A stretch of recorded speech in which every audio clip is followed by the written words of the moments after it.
The content on the Untold Tales channel is protected by copyright. Unauthorized use may result in legal liability. Adam Calder felt at the moment he turned onto his street. The house stood intact as always, with no signs of forced entry, but something was off. He eased his foot off the gas, slowing the car, and scanned the yard. Everything looked familiar: the locked gate, the quiet evening, even the lights were on in the windows. But his skin crawled with goosebumps, and instincts honed by years in the dirtiest of wars screamed, "Danger." He turned off the engine, slowly opened the door, and stepped out, listening. Silence. Too dense, too unnatural. Where was Jake? He usually would have already run out to meet him, laughing, talking about a new hacker break-in or video game. But now, nothing. Adam pulled out his phone, dialed his son's number. A long ring. Second. Third. Voicemail. A squeeze of dread tightened his chest, but he forced himself to breathe evenly. He took out his keys. The door wasn't forced. No signs of violence. But the moment he stepped inside, a chill ran down his spine. His head instantly switched to combat mode. He glanced around the hallway. Everything in its place, shoes by the door, Jake's jacket hanging on the hook, the smell of dinner in the air. Only, something was wrong. Adam entered the living room and froze. The walls were red. No, not the walls. Blood. Blood was everywhere, on the floor, on the sofa, on the glass coffee table. Scarlet drops on the wallpaper, smeared trails on the parquet as if someone tried to escape, to crawl, leaving behind a dark trail. No. His voice caught in his throat. His insides clenched into an icy lump, his body froze, but his mind was already analyzing. There was no body, no corpse, but there was too much blood. With such bleeding, survival was unlikely. And then he saw it. On the floor, by the sofa, lay Jake's phone. The screen was shattered, an incoming message still glowing. Adam leaned down, his heart pounding in his temples, his fingers trembling as he flipped the phone over. "Father, I'm alive. They took me. Trust no one." The world narrowed sharply. The blood inside him changed course, his breathing became measured, rhythmic. Adrenaline faded, leaving behind icy clarity. This was no accident. His son didn't just disappear. They sent him a message. Left just enough clues for him to believe he had lost Jake. But they miscalculated. They thought they would break him. But they awakened the beast. Adam took one last look at the blood-covered walls. A plan was already forming in his mind. Whoever they were, they had 24 hours. Then he would take everything from them. Adam stared into the dimly glowing screen of Jake's phone. "Father, I'm alive. They took me. Trust no one." The words on the display seared his consciousness, leaving inside him a void akin to an abyss. His heart thudded dully, constricted, then seemed to freeze. His mind was in combat mode. First, they want me to think he's dead. Second, they left me a message, meaning they want me to play their game. Third, they'll find them sooner than they think. Adam clenched the phone in his hand, surveyed the room again. Blood. Too much for a teenager, but he saw no body. That meant one thing. Jake was likely still alive. If they wanted to simply eliminate him, they would have done it cleanly, without dramatic scenes. It was a game, but they didn't know who they were playing with. Adam pocketed his son's phone, took out his own, and opened a hidden app he had installed on all family devices. He created it himself when he worked at the agency. A typical parental monitoring app, only if you don't know its real functions. Jake's phone's geolocation was disabled, of course, but he pressed another button. Search for the last detected signals. 3 seconds later, the last location from which phone data was transmitted appeared on the screen. Industrial area, Hangar 17B. Adam looked up, a shadow of a smile on his lips, dark, dead, devoid of emotion. He already knew where to go. The industrial zone. Abandoned warehouses, rusty containers, roads covered with a layer of oily dirt. No one came here without a reason. Adam parked the car 2 blocks away, got out, and moved on foot, sliding through the darkness like a ghost. Hangar 17B. He saw it in the distance, peeling walls, grass-grown rails leading to massive doors. No lights, no cameras. The perfect place for those who don't want witnesses. But he didn't need witnesses. He slipped to one of the side doors, checked the handle. Locked. Expected. He stepped back, checked his pockets. His palm rested on the cold metal of lockpicks. His hands moved quickly, with the precision of a machine. 10 seconds. A turn. Click. The door cracked open. Inside, darkness. He slipped inside, closing the passage behind him, holding his breath. Silence. But intuition screamed something was wrong. He took 2 steps forward and heard a familiar sound. Click.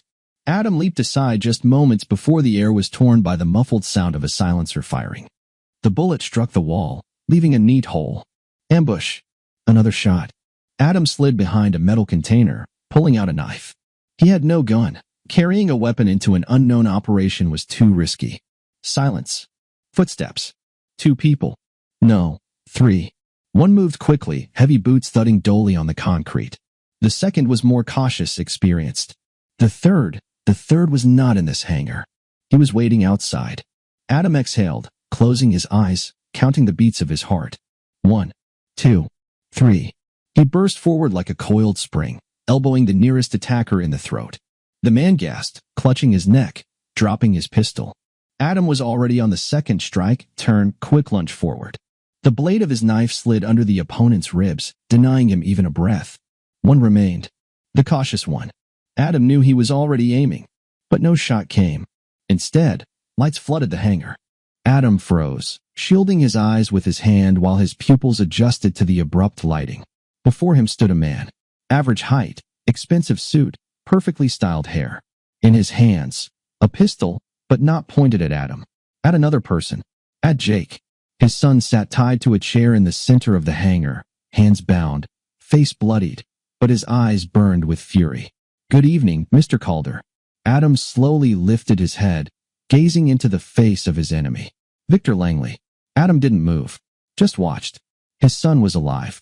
Mangled, beaten, but alive. And that meant he had a chance. Victor Langley stood before him, groomed, relaxed, as if he had just stepped out of a fancy restaurant. A smirk played in his eyes, but his hand holding the gun was steady. "You arrived quicker than I thought." Victor slightly nodded his head as if complimenting him. "You know, your reputation precedes you. When they told me you had left your past behind, I didn't believe it. And, as you see, not without reason." Adam said nothing.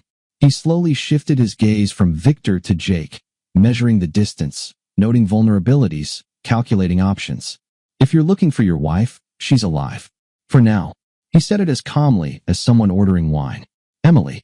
Adam blinked, masking his rage with a facade of indifference. "Where is she?" Victor smirked, lowering the gun. "You're cold. You didn't even ask why. Aren't you surprised? That tells me you had your suspicions, right?" Adam knew how Victor played. This was a man who relished manipulation, loved to prolong the moment, to press, to test boundaries. But he wasn't going to play by his rules. "I don't repeat questions." Langley paused for a moment, then theatrically sighed. "Emily was useful. More than you can imagine. You thought she was your wife, but the truth is, she was ours. For a long time." Jake jerked, trying to speak through his busted lips, but the gag stopped any sound. Inside, Adam froze. "You're lying." "Am I?" Langley pulled out a phone and pressed the screen. A recording played through the speakers. "Do you think he'll ever find out?" Emily's voice. "And if he does, he'll kill us both. He's not who he used to be. He's just a shadow now. I hope you're right, Victor." "Really?" Pause. "Still, sometimes I miss him." Langley turned off the recording and smirked. "Did that affect you, Adam?" "Oh, yes. But not as you think. She didn't just betray you in bed. She betrayed you in everything. She worked with us, gave us information. We knew everything about you." He stepped closer, his boots thudding dully on the concrete. "And you know what's funny?" Adam remained silent. "She did it not for money, not for power. Just because she was bored." Langley tilted his head, studying him, waiting for a reaction. But there was none. Inside, Adam was burnt out. He was no longer angry. He just knew that Victor Langley was already dead. The only question was how soon he would realize it. Langley awaited a reaction. He expected a burst of rage, expected Adam to break, for emotions to cloud his judgment. But Adam was empty. All feelings inside him had burned away back at his house when he saw the blood. He wasn't angry. He felt no pain, only a cold, clear necessity to do what he was best at. "You're silent, Adam." "It's frightening," Victor mused, playing with the gun. "Let's talk while your son can still breathe. Although, honestly, I don't need him."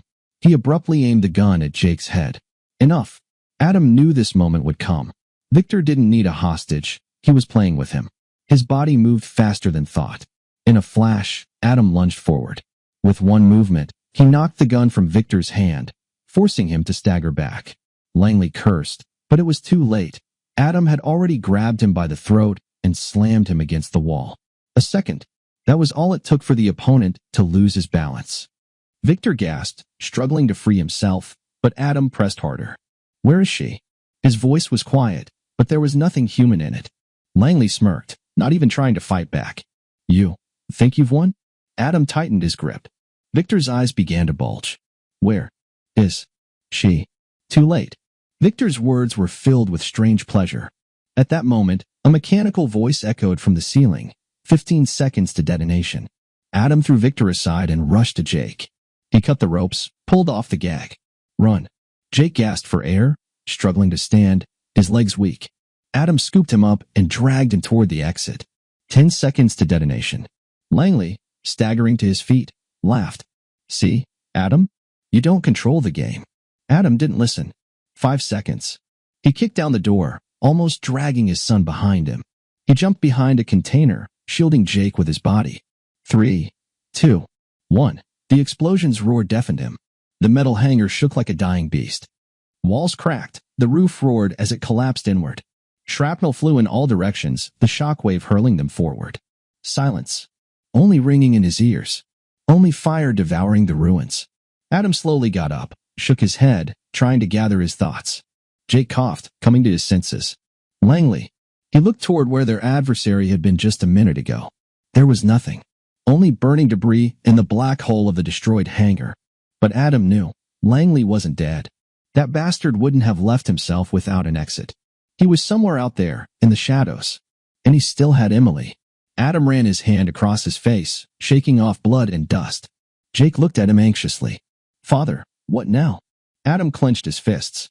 "Now we go after her." Jake was still breathing heavily, but there was no fear in his eyes now. Only anger. Adam squeezed his shoulder, checking for injuries. Time was short, but if Jake couldn't move, it all meant nothing. "Are you okay?" he asked tersely. The boy nodded. "Yes." "Damn." He spat out dust, wincing in pain. "We were supposed to die, weren't we?" Adam helped him to stand. "We were." Jake nodded, and something in his expression squeezed Adam's heart. This was no longer a child. This was a young man who had just seen what the real world was like. "How did you find me?" asked Jake, as they made their way through the ruins, avoiding still smoldering debris. "You gave me a clue yourself." Adam pulled out his son's phone and showed him the shattered screen. "When they let you write that message, your phone was still catching a signal. I tracked the last signal." Jake swallowed, surprise flickering in his eyes. "They thought I was just a kid. Thought I wouldn't notice." "But you did," Adam said firmly. Jake nodded. "I saw them communicating. Victor, he's not the top guy. He works for someone." Adam stopped. "Who?" Jake shook his head. "I don't know. But he called her by name." "Her?" "Yes." He said, "She wants us to do this cleanly." Something clenched inside Adam. "What name?" Jake looked him straight in the eye. "Emily." The world froze. Adam didn't immediately grasp what Jake had just said. Or maybe his mind simply refused to accept it. But the words hung in the air. "What did you say?" Jake swallowed. "They were talking to her, Dad. They're not holding her captive. She's..." He trailed off. "She's one of them." Silence. Adam felt the tension in his body peak. His son's words made no sense. They couldn't. But Jake wasn't lying. "Are you sure?" Jake nodded. "I heard it. Victor was talking to her on the phone. He asked, 'Are you sure he will follow the trail?' And she answered, 'I know, Adam. He'll do whatever is necessary.'" Jake froze. "Dad, she knew you would come." Adam closed his eyes. The picture was coming together. Emily, the woman he trusted, the one he loved, to whom he had dedicated his life. She had betrayed him. She had betrayed their son. His breathing became slow, measured. "We'll find her," he finally said. Jake looked at him worriedly. "And what will you do?" Adam slowly turned his head and looked at him in such a way that it sent shivers down the boy's spine. "He'll ask her one question. And if she lies, he'll end it once and for all." Inside, Adam was a storm. Jake's words pierced his mind like hot needles, but he couldn't afford to drown in emotions. This was just information, still unconfirmed. He couldn't trust anything but the facts. They emerged from the ruins of the hangar and headed to the car parked a few blocks from the industrial zone. Jake limped, but held up bravely, not complaining. Adam knew he needed medical attention, but they didn't have time. Every minute they delayed gave Emily and her people a chance to disappear. When they reached the car, Adam pulled a small first aid kit from the trunk, quickly treated the abrasions on his son's face, and bandaged his wrists, which had been bound too tightly. Jake watched him silently, his gaze filled with a million questions. "We need to figure out where she might have gone," Adam finally said, putting the bandages back in the kit. "You said Victor was talking to her. Did you hear anything else? Maybe an address, the name of a place?" Jake thought for a moment, furrowing his brow as if replaying the entire conversation in his head. "They mentioned something about an evacuation point." Victor asked, "Should we prepare it?" And she replied, "No, I'll pick it up myself." Adam froze. "She herself? Are you sure?" "Yes. I thought they were talking about me, but now?" Jake swallowed, shifting his gaze to his father. "Now I don't know." These words only intensified Adam's suspicions. If Emily was truly behind this, why would she meet with Victor herself?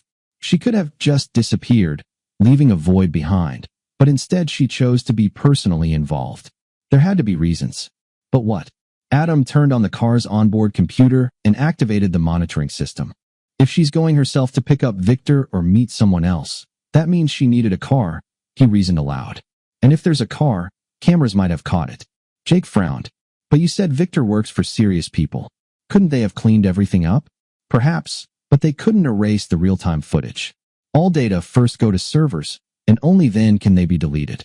The question is whether we can access them before they do." Adam initiated a script to search surveillance cameras within a 5-mile radius of their location.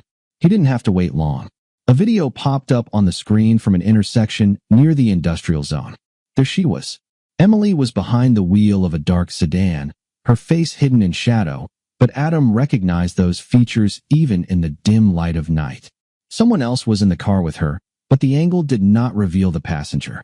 Jake saw the footage and clenched his fists. She's really there. Adam took a deep breath, forcing himself to remain calm. He could smash the dashboard to pieces right now, but anger wouldn't achieve their goal. "She's heading west," he muttered, tracing the car's route through multiple cameras. "Damn." "What?" Adam looked at his son. "They're heading to Milner's mansion." Jake didn't immediately grasp the reference, but then his face turned pale. "You mean that Milner?" "Who?" "The one who once financed special operations around the world and had connections with the most dangerous people on the planet?" "Yes, that one." Adam gripped the steering wheel tighter. Henry Milner was a figure from the past. Someone he had hoped never to see again. Someone who knew too much about him. If Emily was heading there, it could only mean one thing. She wasn't just working with these people.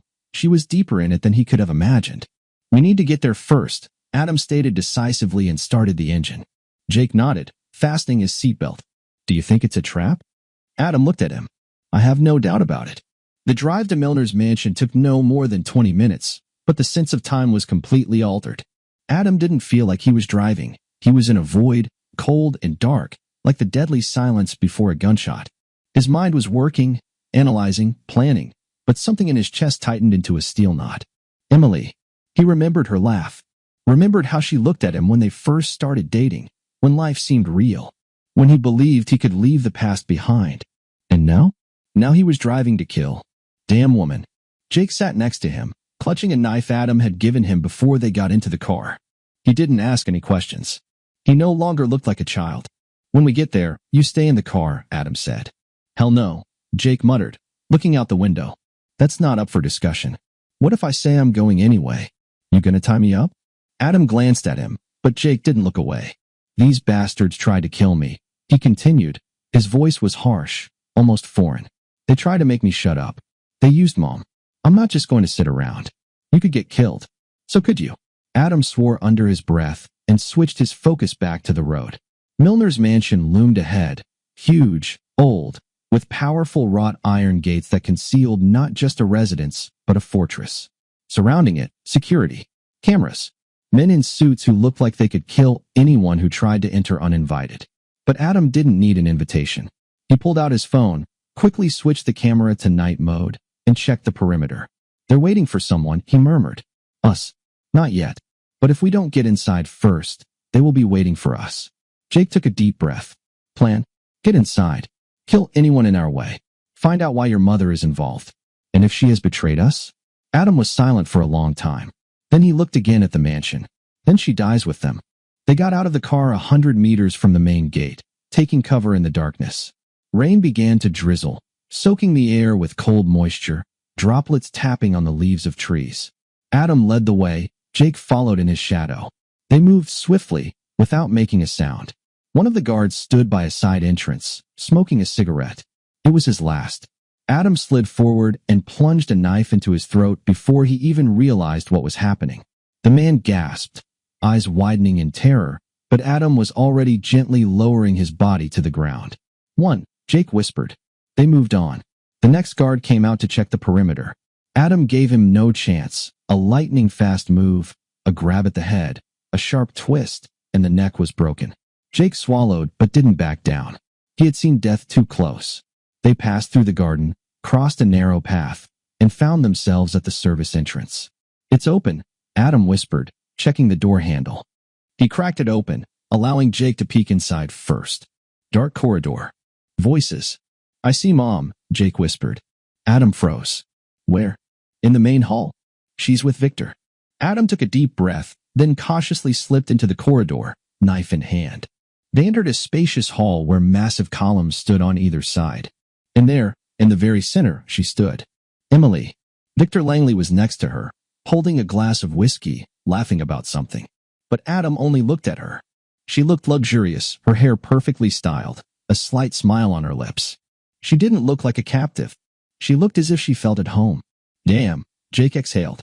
Adam clenched his fists, forcing himself to breathe. Only breathing was hard.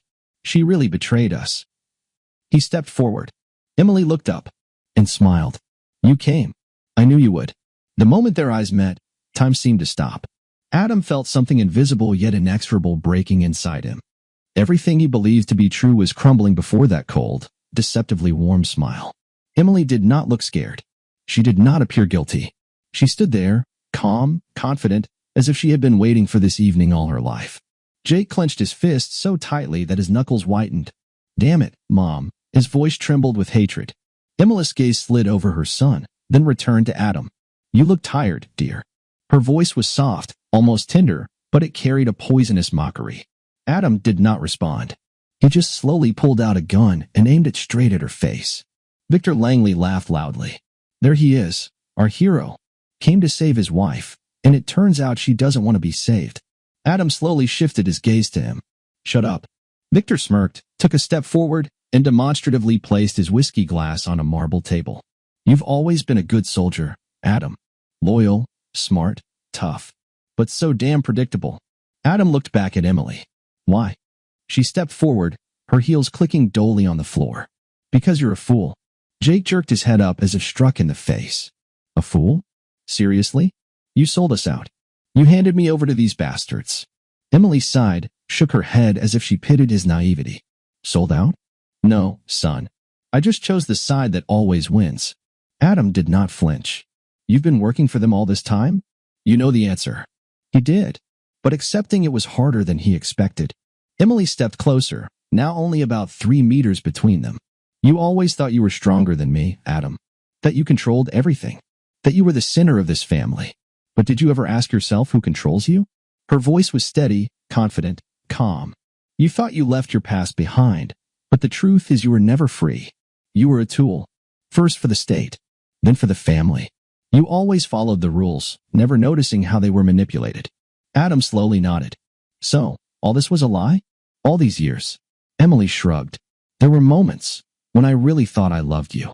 But love is a weakness, and I am no longer weak." Jake stepped forward, but Adam held him back by grabbing his arm. "You're a monster," the boy hissed. Emily smiled. "No, Jake. I am a survivor." Adam did not move. He just watched her. "Who gave you the orders?" Emily glanced at Victor, who just smirked. "You understand, it's above my level, Adam. It's always been above me. Above you." She tilted her head to the side, studying him like a biologist observes a captured animal. "He'll give you a chance you wouldn't have given me. Leave. Take the boy and disappear. He'll even help you." Adam was silent. "You're not foolish, are you? You don't want to die?" He suddenly smiled. "You're wrong, Emily." And before anyone could react, he fired. But not at her. At Victor. The bullet hit his neck, severing an artery. Langley gasped, his hands frantically clutching at the wound, but blood was already spurting, staining his expensive suit. Emily jumped back, her eyes wide with shock. Adam. But he was already moving. He grabbed Jake by the hand and rushed forward. The guards were only seconds too late.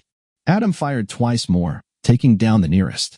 Jake ran after him, nearly slipping on Victor's blood. Emily shouted something from behind, but he wasn't listening. They couldn't die here.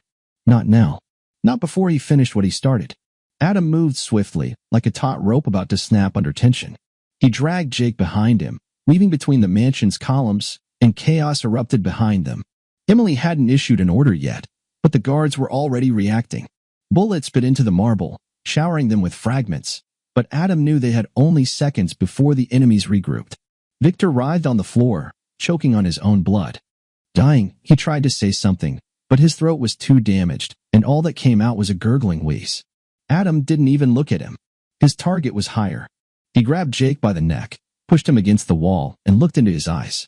Listen to me. You're leaving now. Quickly. Through the side exit. They'll catch up. Jake shook his head. No. They'll stay. I can help. Adam didn't let him finish, squeezing his shoulders. You've already helped. Now go. Or it was all for nothing. Jake looked at him for another second, then, clenching his fists, turned and ran. Adam made sure he was gone, then exhaled slowly and turned back toward the hall. Emily stood by Victor's body, looking down at him. The guards didn't shoot, waiting for her order.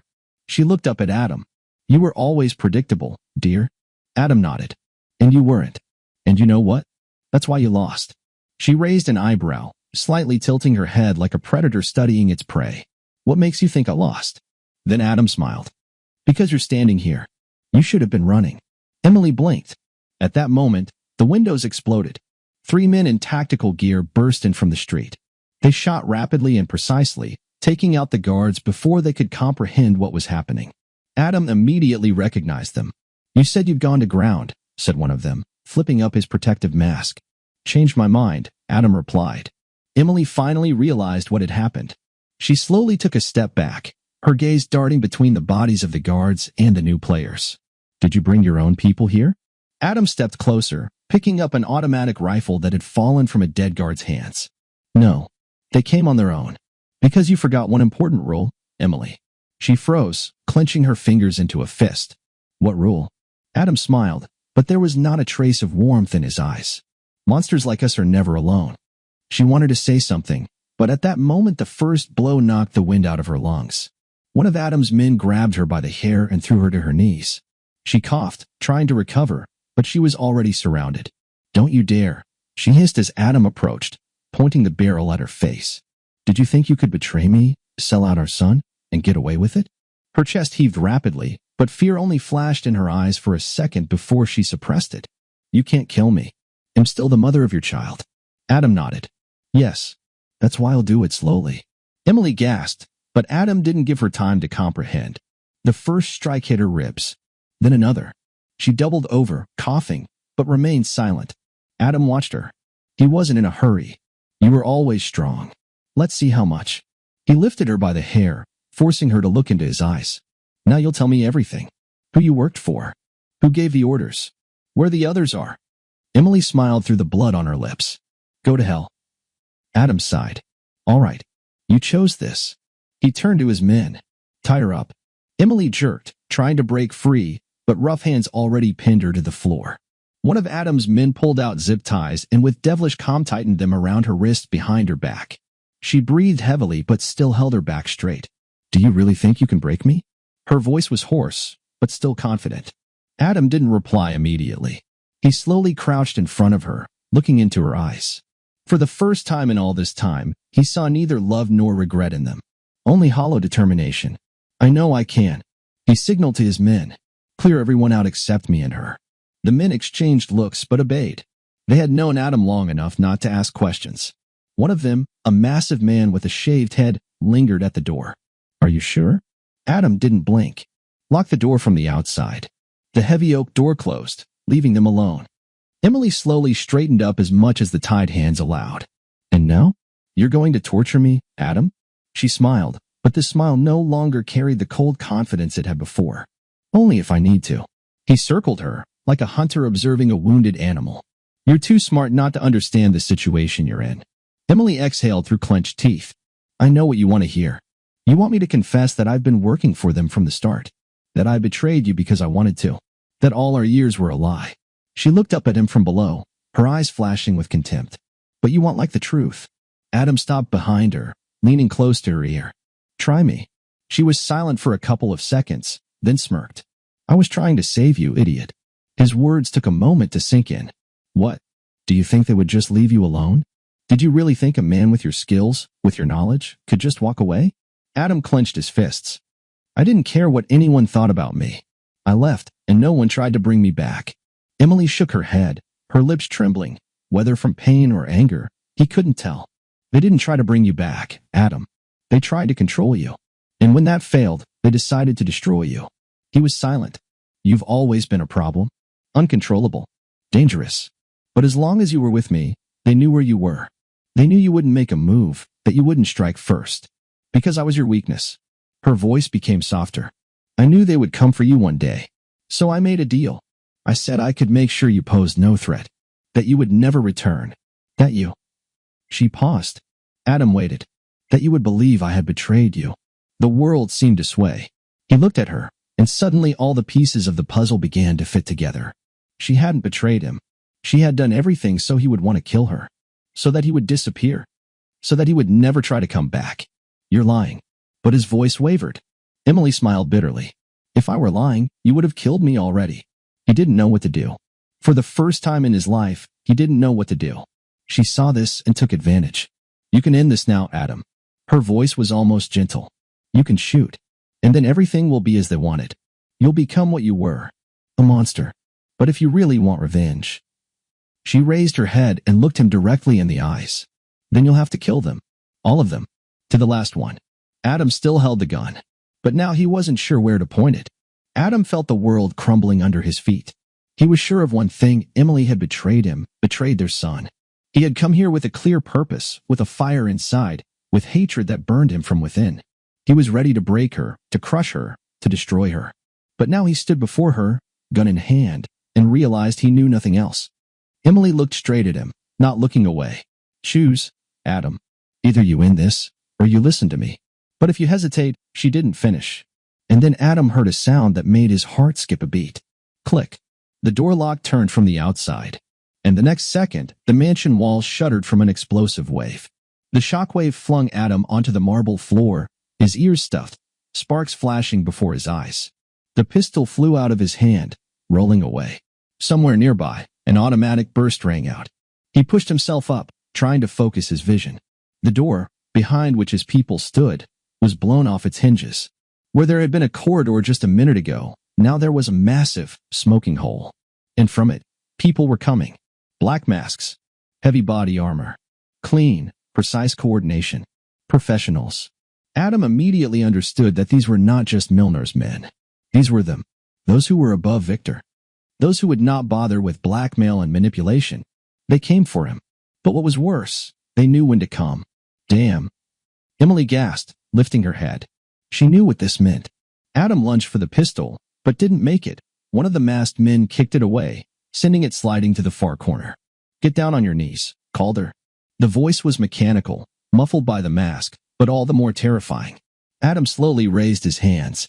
He knew they wouldn't shoot immediately. He was still too valuable. Emily slowly got up, surveying the people in armor. I handed him over to you. The deal was the first blow hit her right in the stomach. Emily doubled over, gasping for air. Did you really think you could negotiate with us? The masked man said, stepping closer. He grabbed her by the hair, yanked her back, forcing her to look him in the face. You're not on the right side, sweetheart. You're just part of the problem. She was gasping, but Adam saw, for the first time, fear in her eyes. He tensed, assessing the situation. 5 people. Armed. He was unarmed. No chance. But he was no longer thinking about chances. Let her go. You need me. The masked men looked at each other. One of them stepped closer, leaning down as if studying him. Think you're still the one calling the shots, Adam? Adam held his gaze. I think if you need information, you need me alive. The masked man paused, then nodded briefly. Take him. 2 rushed at Adam, twisted his arms behind him, and pushed him forward roughly. Emily remained on the floor. She lifted her head, and Adam saw her lips silently say, "I tried." Then something hot and heavy struck him on the back of the head. Darkness. Adam's consciousness flickered like a broken lamp, flaring up with fragments of sensations, then sinking back into darkness. His head was buzzing, his body unresponsive. He felt himself being dragged across the hard floor, handcuffs digging into his wrists. Around him were snippets of voices, footsteps, the clank of metal. He opened his eyes. The room was brightly lit with daylight lamps. Cleanliness, surgical sterility, the smell of antiseptic and gun oil. Not a basement, not a warehouse. Something serious. A shadow stood before him. A man in a gray suit. No mask. About 50 years old, military but not rough posture. Hair graying, eyes cold, piercing. "You've disappeared too many times, Adam." His voice was low, calm, but it sent a chill down his spine. Adam remained silent, sizing up the figure before him. "We let you go. You could have lived. But instead, you created chaos. You left us no choice. I didn't ask to be left alive." The man smirked. "That's why you're still here." He stepped closer, leaned in. "You need to understand, there are things bigger than you. Beyond your understanding. Beyond your revenge." Adam looked him in the eyes. "If you think I'll help you, you're even more of an idiot than you look." The man nodded as if he expected this response. Then suddenly struck Adam in the solar plexus. The air was knocked out of his lungs. Adam doubled over, but didn't fall. The man smiled again. "There's still time to change your mind." He turned to someone behind him. "Start." The first jolt coursed through his body like a red-hot knife. Adam clenched his teeth, but made no sound. Torture? They think torture will break him? Pain was a part of his past. He knew it better than these people could imagine. The second jolt. His body twitched, muscles contracted. He could hear his blood humming in his ears, but his mind remained clear. "Nothing?" said the man in gray.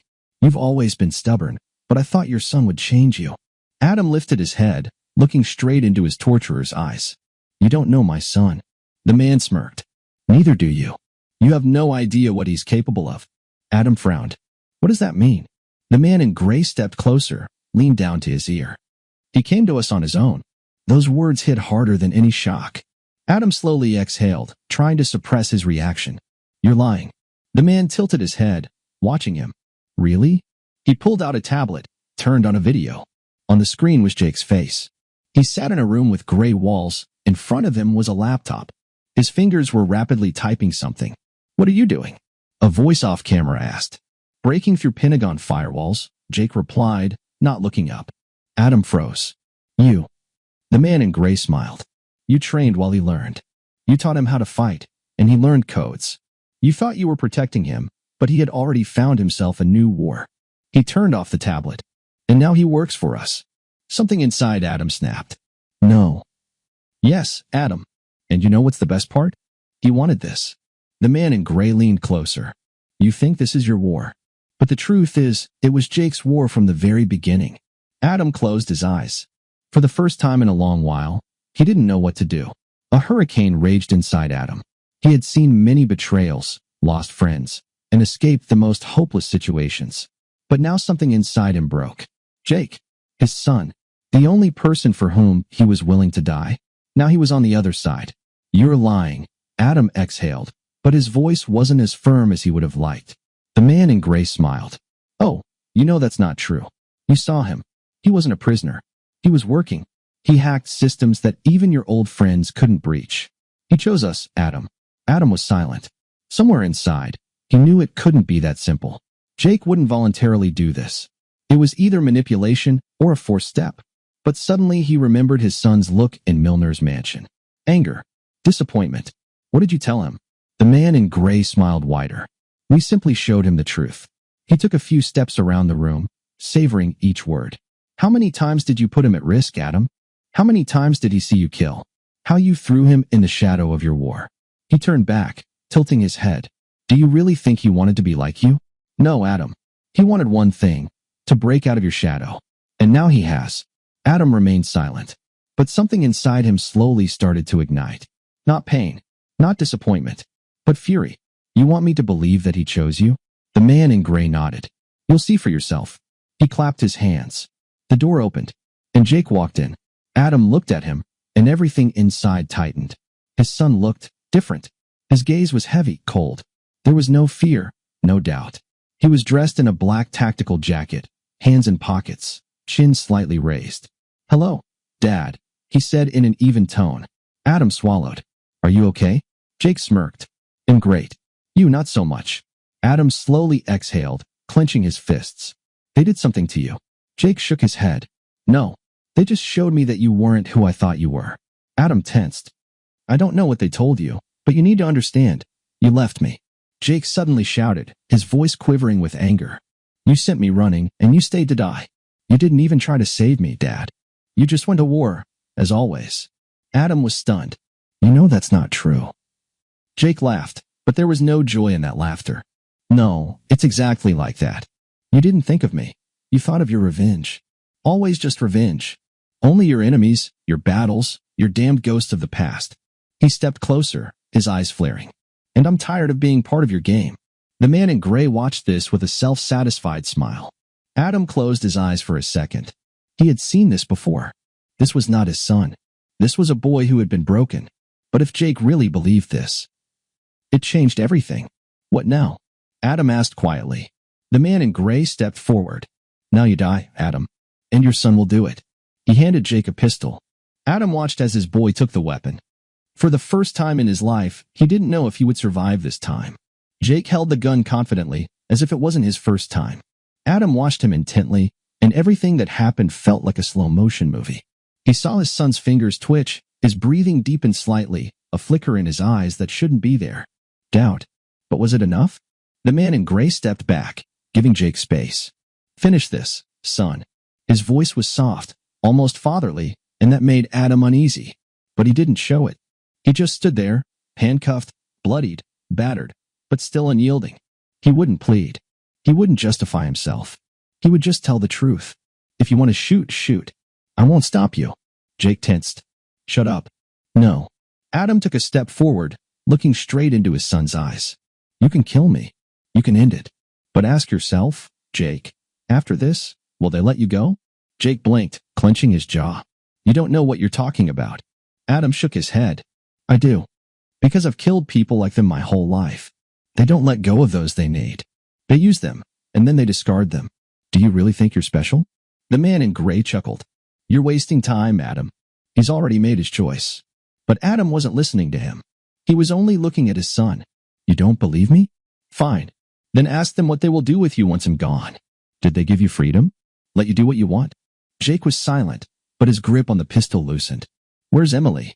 Adam suddenly asked. Jake flinched. "What? Where is your mother? Did they tell you she's dead? Or just made you believe she no longer matters?" Confusion flickered in the boy's eyes. Something clicked inside Adam. "There's a chance. You're smart, Jake. Too smart to blindly believe the words of these people. Check for yourself. Ask where she is. Find out what happened to her." Jake shifted his gaze to the man in gray. "Where is she?" The man smiled. "She's dead." Jake didn't blink. "Prove it." Silence. A slight pause. And that was enough. Jake's eyes widened. "You lie." The man in gray frowned. "She doesn't matter, kid. You're our priority. Now finish this." But Jake wasn't listening anymore. He stepped back. "No." The man in gray slowly raised his eyebrows. "What?" "I said, no." Jake turned the gun around. The shot echoed, shattering the silence. The man in gray didn't have time to react. The bullet hit him straight in the shoulder, throwing him back. Adam lunged forward, attacking a guard distracted by the shot. A knee to the groin, a twist, handcuffs cut into his skin, but he grabbed the fallen enemy's pistol and turned it on another's head. A second shot. A third. Screams. Jake grabbed a knife from one of the guard's belts, ran to his father, and forcefully struck the handcuffs. The blade slipped across the metal, but the lock gave way. Adam didn't wait. He spun and disarmed another opponent, breaking his wrist. Jake picked up the weapon that had fallen from a dead guard's hand and pointed it at the man in gray, who, clutching his wound, was slowly getting up from the floor. "You lied to me." Jake's voice was hoarse but filled with rage. "You wanted to survive. I gave you a chance." The man in gray gasped. Jake squinted. "You gave me a lie." Then he pulled the trigger. The man in gray's head jerked back. His body collapsed to the floor. Adam exhaled deeply, looking around. All enemies were dead. Jake stood, breathing heavily, his hands trembling. Adam approached, placing his hand on his shoulder. We're not done. Jake nodded. Where's Emily? Adam checked his watch. Well, find out now. And they disappeared into the darkness. They moved swiftly, like two ghosts slipping through the night's darkness. Adam knew time was against them. If the man in gray wasn't the main player, his death had only triggered a chain reaction. More people would soon come, those who wanted to control him, who saw Jake as a tool, not as a person. But for now, they had the advantage, chaos. We need an exit, Jake whispered, reloading the weapon he had taken from a dead guard. Adam nodded, his eyes already spotting the target, an emergency exit at the end of the corridor.